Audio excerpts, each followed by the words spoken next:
আসসালামু আলাইকুম। প্রিয় দর্শক, একজন সংসদ সদস্য এবং একজন এমপি তার আসলে কতটুকু ক্ষমতা, সে কী করতে পারে?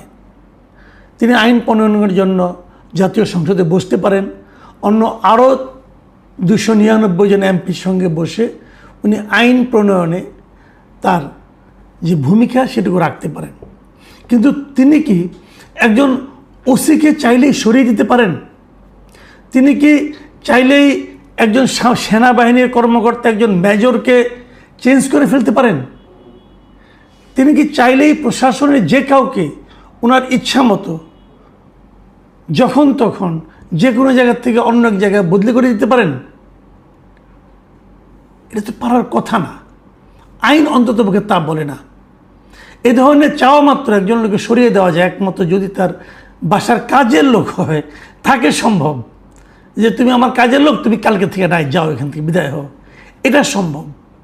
কিন্তু একজন ওসি সে তো এমপির কাজের লোক না, একজন মেজর তো একজন এমপির কাজের লোক না। তাহলে এ ধরনের কথা যখন কোনো এমপি বলেন, তখন সেই এমপির এখতিয়ার, এমপির মানে সুস্থতা, মানসিক সুস্থতা এবং এমপির ক্ষমতার অপব্যবহার, এসব নিয়ে কিন্তু প্রশ্ন উঠবে।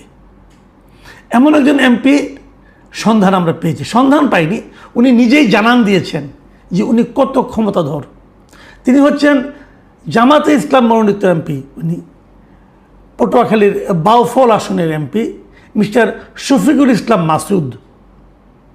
তিনি গত শনিবার দুপুরে বাউফল উপজেলার সূর্যমণি ইউনিয়ন পরিষদের সামনে ঈদ পুনর্মিলনী অনুষ্ঠানের প্রধান অতিথি ছিলেন এবং সেখানে তিনি বক্তৃতা দেন। এবং বক্তৃতা দেওয়াকালে তিনি যে কথাগুলি বলেছেন সে কথাগুলো আমি আপনাদেরকে আগে পড়ে শোনাতে চাই। আপনারা শুনুন উনি কী বলেছেন। উনি বলেছেন এক পর্যায়ে 2 ঘন্টার মধ্যে ওসিকে চেয়ার থেকে সরিয়েছি, 2 ঘন্টার মধ্যে সেনাবাহিনীর মেজরকে চেঞ্জ করেছি এখান থেকে। এগুলো উনি করেছেন। একজনকে চেয়ার থেকে সরিয়ে দিয়েছেন, আরেকজনকে চেঞ্জ করে দিয়েছেন। একজন পুলিশের উপজেলা থানা প্রধান, আরেকজন একজন সেনাবাহিনীর মেজর, এবং উভয় ক্ষেত্রে তার সময় লেগেছে মাত্র 2 ঘন্টা। তিনি আরও বলেছেন কি দেখেন, অনেকে বলে ভোটে এমপি হইছেন, আমি বলি খালি ভোটে এমপি হই নাই, পাওয়ারেও এমপি হইছি। পাওয়ার দেখাইতে আসবেন না, পাওয়ার দেখাইবে 5 লক্ষ মানুষ।